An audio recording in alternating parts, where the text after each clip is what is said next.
In Malaysia, when you decide to start a business, one of the first steps you need to take is to register your business entity. This process allows the government to recognize your business as a legal entity and provides you with certain benefits and responsibilities. In Malaysia, there are several types of business entities that you can choose from, each with its own benefits and limitations. One of the most common business entities in Malaysia is the sole proprietorship. This type of entity is owned by a single individual and does not require any formal registration. As the sole proprietor, you have complete control over the business and are personally responsible for its debts and liabilities. One of the advantages of a sole proprietorship is that it is relatively easy and inexpensive to set up. However, a major limitation is that you are personally liable for any financial obligations of the business. Another option is a partnership, which is similar to a sole proprietorship but involves two or more individuals who share the profits and losses of the business. Partnerships are formed through an agreement known as a partnership deed. Like a sole proprietorship, a partnership does not require formal registration, but it is recommended to register with the Companies Commission of Malaysia, SSM, to enjoy certain benefits and legal protection. The main advantage of a partnership is that it allows individuals to combine their resources and expertise. However, it also carries the risk of unlimited liability for each partner.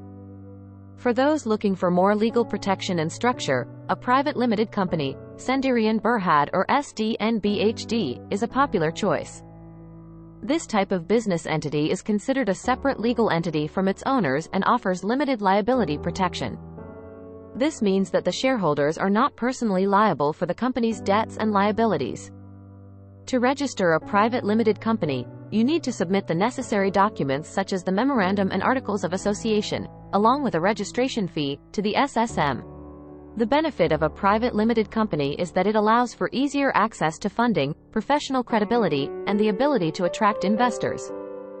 However, it also involves more formalities and financial obligations, such as maintaining proper accounting records and filing annual returns.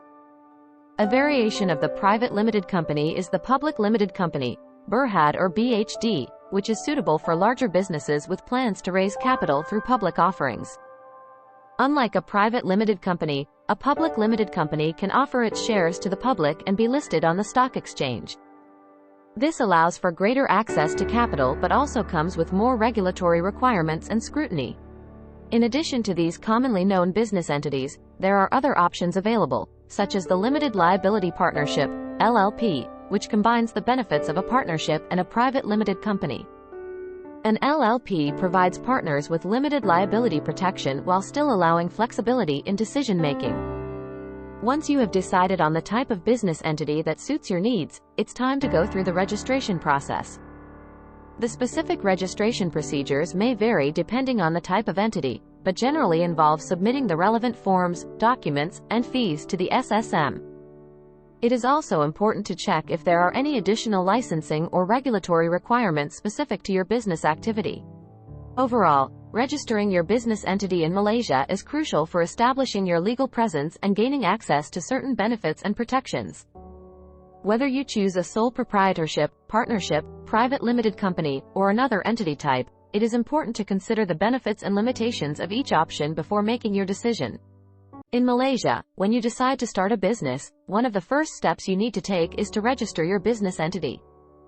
This process allows the government